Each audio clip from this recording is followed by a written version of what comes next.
Hello everyone, welcome back to this channel. तो आज daily vocabulary day 2, जैसे कि मैंने आपको सुबह बोला था कि मैं शाम को भी डे 2 का लाऊंगी क्योंकि कायदे से आज डे 2 है। सो आई होप आपने डे 1 का जो डेली वोकैब हमने सीरीज़ शुरू की है वो देख लिया होगा, स्पेशली उन लोगों के लिए। वैसे वोकैबुलरी इज़ समथिंग जो आप सभी सारे एग्जाम्स के लिए यूज़फुल होता है, बट ये मैंने specifically D triple S B A S O aspirants के लिए बनाया है, सो दैट मतलब एक जगह ही सारी चीज़ें मिल जाए, है ना, इधर उधर भटकना ना पड़े। So without any further delay let's get started. So जैसे कि मैं वन मोर थिंग जस्ट बताने दो, जैसे कि मैं बताती हूँ कि इस वीडियो में हम क्या क्या चीज़ें करने वाले हैं। पहला तो 10 वर्ड्स करेंगे, ठीक है, with synonyms antonyms and 5 idioms and phrases and 5 one word substitution करेंगे, राइट। और एट द एंड में हम एक रैपिड रिवीजन कर लेंगे, जो हमने डे 1 में वर्ड्स पढ़े थे, 10 वर्ड्स पढ़े थे, वो कर लेंगे, ठीक है। अब स्टार्ट करते हैं। तो जो आज का हमारा पहला वर्ड है डे 2 का, अगर डे 1 नहीं देखा तो देख लेना, और यस कंसिस्टेंसी मेंटेन रखना, ओके। सो आज का हमारा पहला वर्ड है वो है डिलीजेंट। तो आज जो डे 2 में मैं ईजी वर्ड्स लाने की कोशिश की हूँ एज़ कम्पेयर टू जो डे 1 था। थोड़ा सा मुश्किल था डे 1 का, इस बार थोड़ा ठीक है। So first word is diligent, जो कि एक एडजेक्टिव है। तो इसकी खासियत ये है कि मैं इंग्लिश मतलब व्हाट्सएप लैंग्वेज में ना इसका मीनिंग लिख के लाई हूँ कि आप अगर खुद से भी पढ़ रहे होंगे, कभी रिवाइज़ कर रहे होगे, तो आपको समझने में आसानी होगी। तो डिलीजेंट मतलब जो बहुत मेहनती बच्चा होता है, जो बहुत मेहनत करता है, ध्यान लगाकर डिटेल्स पर फोकस करके काम करता है, लाइक अ सीरियस एस्पिरेंट जो सिस्टमैटिकली स्टडी कर रहा है, जैसे कि आप कर रहे होगे। सो इसका सिनोनिम है, इसका एक मिनट, इसका सिनोनिम है hard working, attentive, assiduous, meticulous. Diligent का सिनोनिम्स। इसका अपोजिट क्या है, एंटोनिम क्या है, lazy, careless, indolent. So exam के कॉन्टेक्स्ट में आप मतलब एग्जाम्पल देख सकते हो। The administrative department needs diligent officers who double check every file before signing, है ना। ये एडमिनिस्ट्रेटिव डिपार्टमेंट को एक डिलीजेंट ऑफिसर्स की ज़रूरत है, जो कि किसी भी फाइल को, कोई भी काम करने से पहले डबल चेक करे, साइन करने से पहले फ़ाइल को डबल चेक करें। सो कैंडिड मतलब, जैसा कि कैंडिड मतलब होता है एकदम साफ साफ बोलने वाला, बिना कुछ छुपाए या बिना कुछ घुमा फिरा के बात करने वाला, जो फ्रैंक और ऑनेस्ट होता है, ओके। सो इसका सिनोनिम है honest, straight forward, fourth right, Angénieux. और इसका एंटोनिम क्या है, डिसऑनेस्ट, डिसीटफुल, गार्डेड। तो इसका एग्जांपल हम देख सकते हैं, during the interview the candidate gave a candid admission about her lack of experience in handling accounts. यानी इंटरव्यू के दौरान कैंडिडेट ने एक कैंडिड एडमिशन दिया, कैंडिड रिस्पॉन्स दिया अपने लैक ऑफ मतलब कैंडिड रिस्पॉन्स दिया इन द सेंस कि ऑनेस्टली उसने बताया कि अकाउंट्स हैंडल करने में उसका एक्सपीरियंस उतना अच्छा नहीं है, उसके पास एक्सपीरियंस नहीं है अकाउंट्स हैंडल करने में, तो उसने कैंडिड रिस्पॉन्स दिया, यानी ऑनेस्टली बता दिया, एक्सेप्ट किया कि उसे ये चीज़ नहीं आती है। एम्बिगुअस ये भी एडजेक्टिव है। इसका मतलब होता है कि कोई चीज़ बिल्कुल क्लियर ना हो, मतलब यार सब कुछ एम्बिग्विटी, यहाँ पे बहुत सारी एम्बिग्विटी चल रही है, यानी कि मतलब दिमाग में बहुत खिचपिच चल रहा है, ओके। कोई भी चीज़ जो है क्लियर नहीं है, ठीक है, एक से ज़्यादा मतलब निकल रहा हो, बहुत ज़्यादा कन्फ्यूजन हो, तो उसको हम एम्बिगुअस बोलते हैं। तो इसका सिनोनिम है हमारा unclear, confusing, equivocal and obscure, ठीक है। और इसका ऑपोजिट एंटोनिम हो जाएगा क्लियर, डायरेक्ट, एक्सप्लिसिट। एग्जाम्पल देख लेते हैं। The notification layout was so ambiguous that students couldn't figure out the exact age limit, ठीक है। जो नोटिफिकेशन का आया ना लेआउट, वो इतना एम्बिगुअस है, इतना केओटिक है, इतना कन्फ्यूजिंग है, इतना अनक्लियर है, इतना ऑब्सक्योर है कि स्टूडेंट्स फिगर आउट ही नहीं कर पा रहे थे नोटिफिकेशन में जो डिटेल्स लिखी है उसमें, एज लिमिट को लेकर स्टूडेंट्स फिगर आउट ही नहीं कर पा रहे थे कि मतलब इतना एम्बिगुअस चीज़ें लिखी हैं, मतलब कुछ बहुत कंफ्यूजिंग लाइंस लिखा है, clean and clear cut lines नहीं लिखा है, तो इसलिए समझने में दिक्कत हो रही है, okay. Fourth word is pragmatic, ये भी एडजेक्टिव है। इसका मतलब है प्रैक्टिकल होना, यानी बातें या थ्योरीज बनाने की जगह, ठीक है, वैसे ऐसे बातें बनाना, कुछ लोग होते हैं जैसे बातें बनाने में एक्सपर्ट होते हैं, अगर उनको वही चीज़ बोल दो प्रैक्टिकली अप्लाई करने के लिए, वो नहीं कर पाएंगे। तो प्रैग्मेटिक मतलब क्या होता है कि बातें बनाने की बजाय वो प्रैक्टिकल होते हैं काफ़ी, मतलब वो रियल लाइफ में काम करके दिखाते हैं, वैसे ही सोच रखना जो रियलिटी में रियल लाइफ में पॉसिबल हो। ठीक है, प्रैग्मेटिक है यानी कि प्रैक्टिकल है, रियलिस्टिक है, डाउन टू अर्थ है, यूटिलिटेरियन है। इसका एंटोनिम हो जाएगा आइडियलिस्टिक, इम्प्रैक्टिकल, विजनरी। इसका एग्जाम्पल देख सकते हैं, instead of buying expensive books taking mock test is a pragmatic way to prepare for the exam. ठीक है, इंस्टेड ऑफ आप बहुत महंगे महंगे बुक्स खरीद रहे हो, एक जो प्रैग्मेटिक सोल्यूशन दूँ, ऐसा बोलते हैं ना लोग, प्रैग्मेटिक सोल्यूशन मतलब एक प्रैक्टिकल सोल्यूशन जो रियली में पॉसिबल हो, जो रियलिस्टिक हो। ठीक है, बस सोच में सुनने में अच्छा ना लगे बट एक्चुअली में रियल में पॉसिबल हो। ओके, नाउ हमारा जो फिफ्थ वर्ड है वो है ऑब्स्टिनेट। ऑब्स्टिनेट भी एक ऑब्जेक्टिव वर्ड है। इसका मतलब क्या होता है, बहुत ज़्यादा ज़िद्दी होना। जो लोग बहुत ज़्यादा ज़िद्दी होते हैं उनको हम क्या बोलते हैं, ऑब्स्टिनेट। जो अपनी बात से टस से मस नहीं होते हैं, ठीक है, चाहे वो गलत ही क्यों ना हो। सो सिनोनिम हो जाएगा इसका स्टबर्न, इनफ्लेक्सिबल, ऑब्ड्यूरेट और मुलिश। इन सभी का मतलब क्या होता है कि ज़िद्दी। Obstinate, stubborn. ओके, इसका एंटोनिम हो जाएगा कि वो फ्लेक्सिबल है, ओबीडियंट है, कंप्लायंट है। एग्जाम्पल देख लेते हैं, the management was so obstinate that they refuse to that they refuse to extend the application deadline despite the server crash. कि मतलब जो एडमिनिस्ट्रेशन है, जो मैनेजमेंट है, वो इतनी ज़िद्दी है, इतनी अपनी बातों पे अड़ी है कि सर्वर क्रैश होने के बावजूद भी वो एप्लीकेशन का जो डेडलाइन है, डेट है, वो एक्सटेंड करने के लिए रेडी हो ही नहीं रही है। क्यों? क्योंकि जो एडमिनिस्ट्रेटर है, जो मैनेजमेंट है, वो एकदम ज़िद्दी है, ऑब्स्टिनेट है। सिक्स्थ वर्ड है हमारा मिटिगेट। मिटिगेट एक वर्ब है। मिटिगेट मतलब किसी तकलीफ़, दर्द या नुकसान के असर को कम करना। ठीक है, मतलब एकदम से ख़त्म नहीं करना। जो दुःख, दर्द, पीड़ा है, ख़त्म नहीं कर सकते हैं लेकिन कम ज़रूर कर सकते हैं। कुछ लोगों के साथ रह कर के वो दुःख, दर्द, पीड़ा ख़त्म नहीं होगा लेकिन कम ज़रूर हो जाता है। उसका जो इंटेंसिटी है वो कम हो जाता है। उसको हम मिटिगेट बोलते हैं, यानी रिड्यूस होना। मिटिगेट मतलब कम होना। Lessen, alleviate, assuage. इसका उल्टा हो जाएगा इसका उल्टा हो जाएगा इंक्रीज़, एग्रीवेट, वर्सन। ठीक है, और बढ़ाना, और इंक्रीज़ करना, एग्रीवेट। इसका एग्जाम्पल देख लो, regular revision is the only way to mitigate exam stress and build real confidence.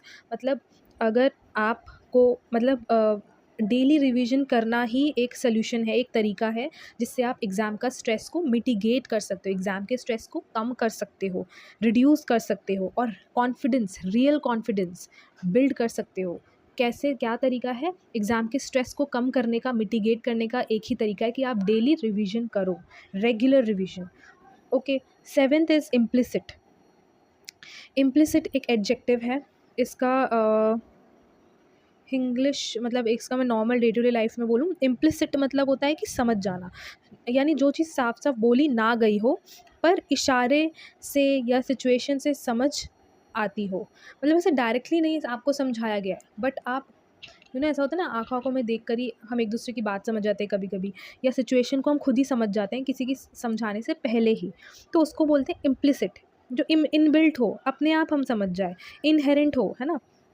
Understood, unsaid मतलब बिना कहे कोई चीज़ समझ जाना, इम्प्लिसिट। इसका अपोजिट हो जाएगा एक्सप्लिसिट।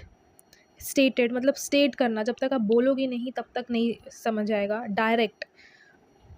ओके, एग्जाम्पल देख लेते हैं। There is an implicit understanding that office timings must be maintain if even if there is no official punch and machine. भले ही ऑफिशियल एक जो पंचिंग मशीन नहीं है कि आपको कब आना है कब नहीं आना है का ऑफिशियल नोटिस नहीं है या मशीन नहीं है जो काउंट कर रहा है, जो आपके आपके ऊपर नज़र रखा हुआ है, तो ये तो एक इम्प्लिसिट अंडरस्टैंडिंग है ना। इम्प्लिसिट मतलब अनकही समझ है जो आपको बिना कहे समझ आनी चाहिए कि ऑफ़िस का टाइमिंग क्या है, कि ऑफ़िस के टाइमिंग को मेंटेन करना कितना ज़रूरी है। भले ही इसका प्रॉपर रूल ऑफ़िशियली कोई मशीन ना हो टाइमिंग का ऐसे नोट डाउन करने का, बट ये तो एक इम्प्लिसिट अंडरस्टैंडिंग होनी चाहिए। इम्प्लिसिट अंडरस्टैंडिंग मतलब ये तो खुद से समझने वाली चीज़ है, इसमें मतलब बोलने वाली कोई चीज़ नहीं है, अपने आप समझ जाना चाहिए। अब ये बहुत बार आ चुका है, बेनेवोलेंट। बेनेवोलेंट मतलब ये भी एडजेक्टिव है, यानी जो काइंड हार्टेड होते हैं, यानी जो हेल्पफुल इंसान होते हैं, जो दूसरों का भला चाहते हैं और दान पुण्य करते हैं। ठीक है, तो बेनेवोलेंट को हम इसका एक ना फ्रेंडली भी अगर ऑप्शन में गिवन हो, मान लो ये सारी चीज़ें नहीं हो, काम, काइंड वगैरह ना हो, अगर फ्रेंडली है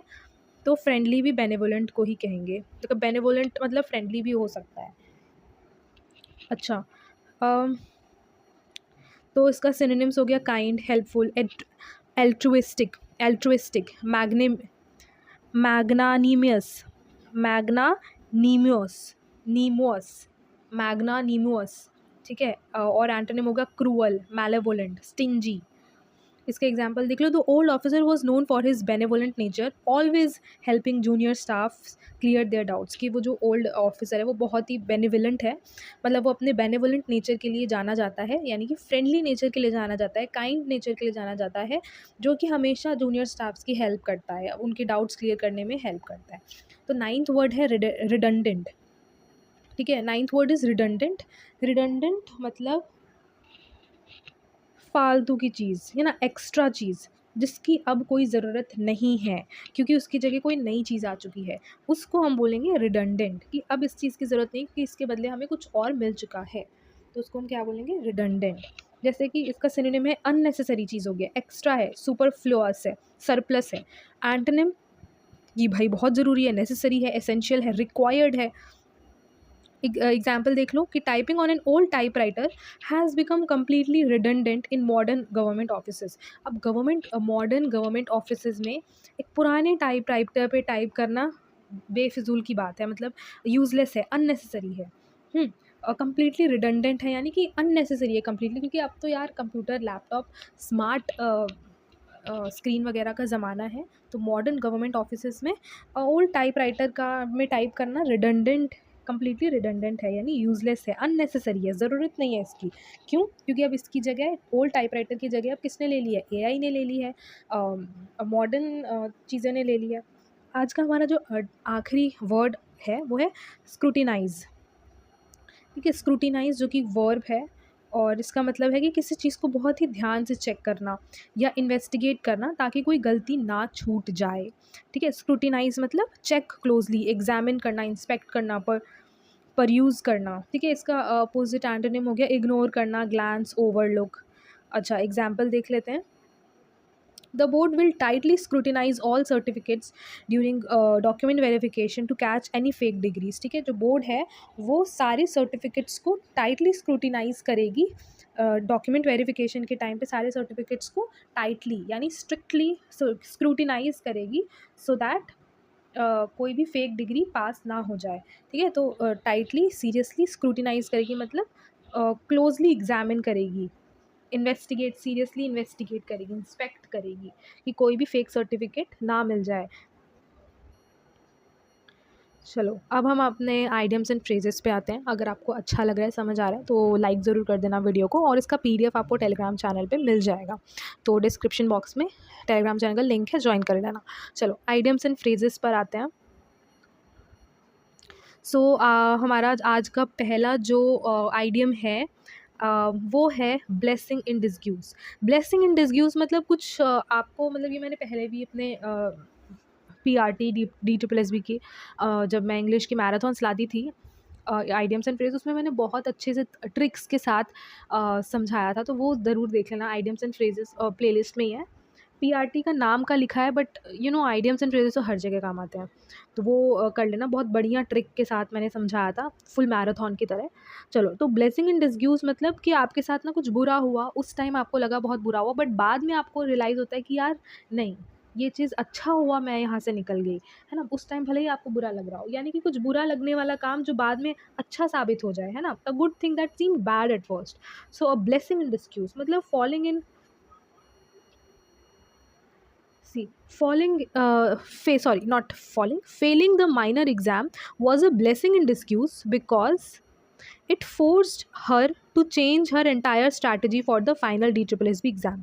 मतलब कि एक छोटे से माइनर एग्ज़ाम में फ़ेल होना, उस टाइम मुझे भले ही बुरा लग रहा था, बट अब लग रहा है कि उस टाइम पे जो मैं उस एग्ज़ाम में फ़ेल हो गई ना, वो एक ब्लेसिंग इन डिस्ग्यूज़ था, क्योंकि उसकी वजह से ही मैंने अपना एंटायर पूरी स्ट्रैटेजी जो है इस DSSB ASO एग्ज़ाम के लिए बदल दी थी, और जो मेरे लिए अच्छी साबित हुई। तो अच्छा ही हुआ कि मैं उस एग्ज़ाम में फ़ेल हो गई। फ़ेल नहीं हुई होती तो भले ही उस टाइम मैं रो रही होंगी फ़ेल होने पर अभी उस फ़ेल होने की वजह से जो मैंने अपनी स्ट्रैटेजी चेंज की है, उस वजह से मेरा DSSB का एग्ज़ाम अच्छा गया हो, something like this. So failing that minor exam was blessing in डिस्ग्यूज।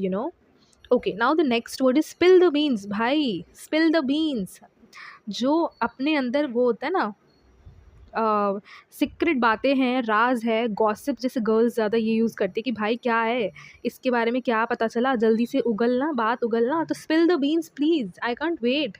यानी कि जो सीक्रेट्स है यहाँ पे, आपको जो भी गॉसिप पता है जल्दी से उगल भाई, रहा नहीं जा रहा। To reveal a secret prematurely, कि जल्दी बोलो, ठीक है। सो एग्जाम्पल देख लो, don't tell him about the surprise farewell party, he always spill the beans, ठीक है। उसको फेयरवेल पार्टी के सरप्राइज वाली बात बताने की ज़रूरत नहीं है, क्योंकि वो हमेशा जो है स्पिल द बीन्स कर देता है, यानी हमेशा वो सीक्रेट्स जो है, सरप्राइज जो है, राज की बात है, वो उगल देता है।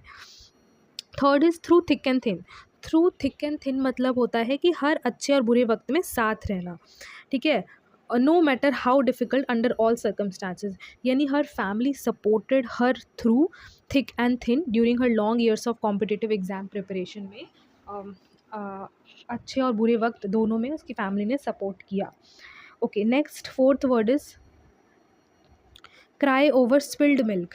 क्राई ओवर स्पिल्ड मिल्क का मतलब है जो बीत गया उस पर पछताना, या जो बीती हुई बातें हैं उस पर भी आप रो रहे हो, जिसको बदला नहीं जा सकता, उस बात को आप अभी भी लेकर बैठे हो, पछता रहे हो, रो रहे हो। तो वही पास्ट वाली चीज़ है कि पास्ट को भूल जाओ, पास्ट पास्ट था, प्रेजेंट पे फोकस करो, फ्यूचर पे प्रिपेयर करो, है ना।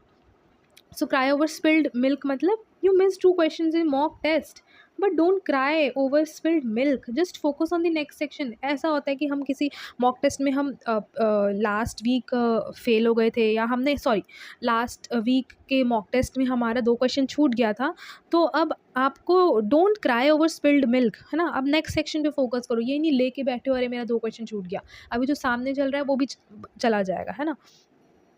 ओके, जो हमारा फिफ्थ है a piece of cake. A piece of cake मतलब बहुत ही आसान काम, अरे ये काम तो मेरे लिए पीस ऑफ केक के बराबर है, ये बोलता है ना कि चुटकियों का काम है।